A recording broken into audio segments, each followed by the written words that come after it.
comprends absolument rien. Je ne comprends pas votre intervention, Madame la Ministre. On a une ministre qui vient ici, qui nous fait une grande déclaration sur toutes les fraudes aux aides publiques, l'évasion fiscale, qui mélange tout. Alors je sais, le temps est au goubli-goubla, où plus personne ne travaille rien, ne comprend rien.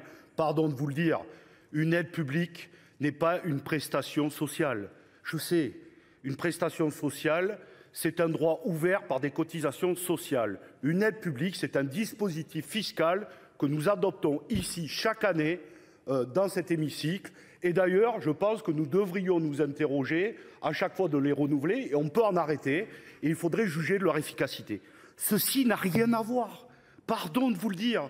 Un dispositif voté par notre Parlement n'a rien à voir avec une prestation sociale ouverte par des cotisations. Et pourtant, il faut lutter contre toutes les fraudes.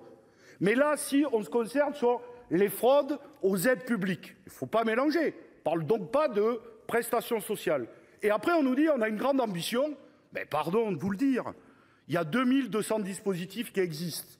Même l'administration n'arrive pas à nous avoir un tableau général des aides publiques qui sont données entreprise par entreprise. C'est la commission d'enquête que nous faisons actuellement avec le président rapporteur Rietmann.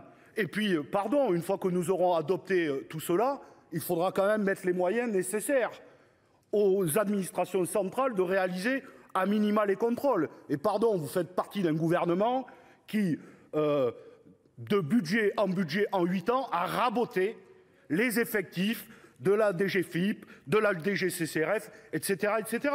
Donc, vous pouvez avoir une grande ambition, mais il faudra, à un moment donné, nous les mettre. Et si on veut avoir une grande loi, il faut commencer par jauger tout. La première des préoccupations, en commençant par les plus grosses, c'est l'évasion fiscale. C'est 80 à 100 milliards d'euros estimés chaque année. La fraude aux cotisations sociales, c'est 5 à 7 milliards d'euros. Et la fraude aux prestations sociales, ça existe, c'est 3 milliards d'euros. C'est ça le réel.